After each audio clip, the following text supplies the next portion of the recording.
I love detective games, and in the last couple of years we've seen an exciting rise in unique titles. One of the most popular amongst them is Disco Elysium. Its success stems from innovating role-playing mechanics and an immense amount of content, around 23 hours just to complete the main story. And while Steam categorized it as a detective game because you play as a detective trying to solve a murder, it offers so much more. But today I want to explore some other smaller detective games that I've played that are currently available. I'll give you a small spoiler alert, I'll go over the mechanics in each game, and this is accompanied with some examples from the game, but I kept it to a minimum. So let's dive in.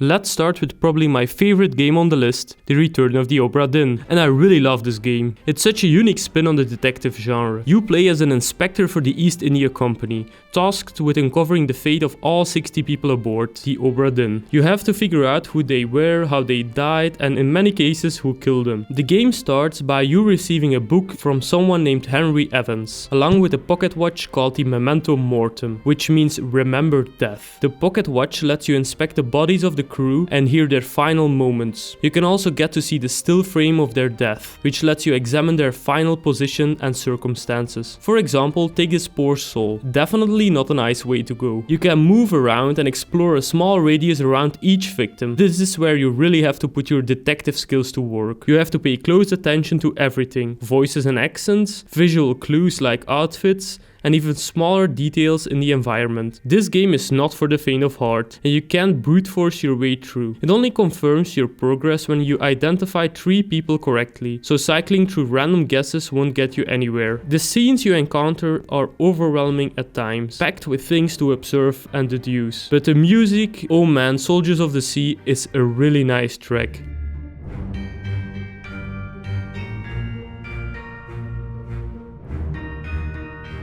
Absolutely a banger. And here's a cool fact. Lucas Pope, the creator, even made a custom engine to give the game its signature black and white 1-bit dithering effect. It really sets the tone and makes the experience unforgettable. If you haven't already played the game, try playing it with a friend. The aha moments when you finally piece everything together are incredibly satisfying. Every new scene and every new character you uncover feels like solving a part of a much bigger puzzle.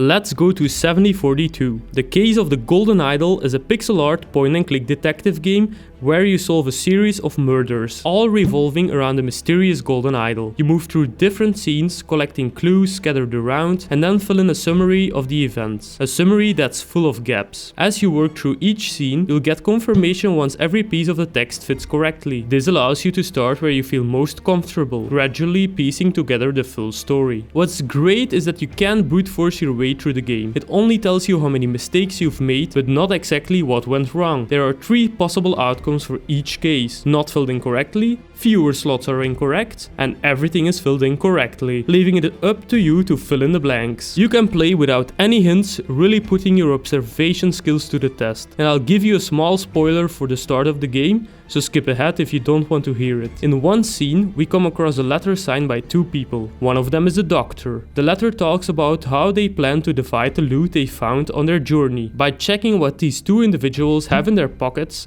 it's pretty clear who the doctor is. You can look at their bags and you come to the same conclusion. And that's what I love about these types of detective games. You're not being spoon-fed the answers. You get to solve it yourself. If you enjoy games that let you uncover the mystery at your own pace, The Case of the Golden Idol is a must-try. Where did all my money go? This newer game uses the same mechanics as The Case of the Golden Idol, where you fill in missing words to complete the story. However, Duck Detective gives you a much more cozy and lighthearted experience. It's a short game, but I really appreciate the voice acting in this game. You play as a struggling detective named Eugene McQuacklin, trying to make some money. You're called to investigate a lunch thief at a company called Bearbus, and that's where your journey begins. The clues in this game are either given to you through conversations or found around the company, like this calendar here. If you want to complete the game without any hints, you'll need to put your brain to work. Not everything is as straightforward as it seems. The game is fun, filled with humor, and has some really interesting characters. If you're looking for a light, clever mystery, Duck Detective is definitely worth a try.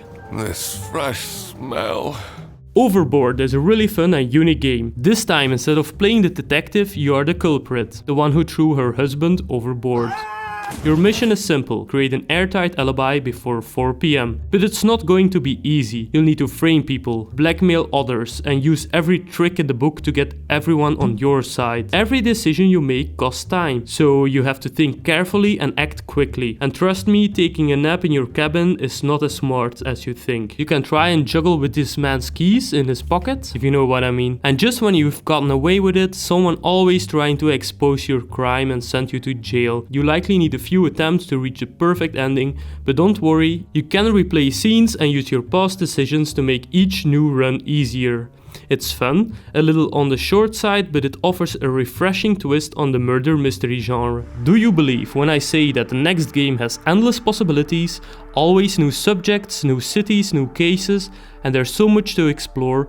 Welcome to Shadows of Doubt, a sandbox first-person detective game, and you play as a private detective taking on different cases in a procedurally generated world. Let me walk you through my experience. I started in the city looking for some work. I headed to the billboard in the town, found a case and called my client to ask for details. Turns out he was waiting for me in the Lobster Cafe holding a cola. No surprise here, cola is the biggest company in my randomly generated city. I met up with my client, got a briefcase with information, and I went back to the town hall to buy a camera, to gather evidence. But suddenly a murder case, and I couldn't resist. I took the case and rushed to the crime scene. Whoa, let me just say, the cops in this town have some real endurance. I couldn't get through the door, so I tried lockpicking it, and of course, the policemen were standing right next to me. I quickly hid behind a newspaper and snuck back in after they left.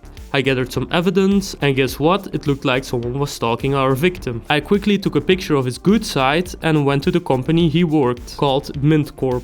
Off I went to Mint Corp. I tried checking the phone records in the basement but found nothing. Couldn't get through the front door either, so I crawled through the vents. The other door was locked too, so I hacked the cameras, unlocked the front door and slipped inside. But I got caught by more security cameras, tried to make a run for it, and the cops shot me down. End of the run. The game is perfect for multiple playthroughs, it offers new experiences every time. Although I did experience a few lag spikes on my PC, let's just go to the next game.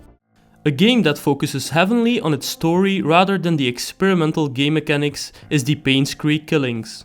It's more of a walking simulator, similar to the Return of the Obra Dinn, where you uncover secrets and gather information as you progress. You begin by entering Painscreek with 3 questions. Who killed Vivian Roberts? What was the motive? And what was the murder weapon? As you explore Painscreek, you learn more about each character, their secrets they are hiding, and their relationship with each other. A nice aspect of the game is its non-linear structure. Unlike what you typically see in a game like LA Noire, although the outcome remains the same, the way you play the game and uncover information is entirely up to you. Information you gather can also appear multiple times throughout the game, often validating what you previously uncovered. Some of the puzzles you encounter can be a bit tricky, sometimes feels a bit too far-fetched. However, it's still a rewarding experience to play the game.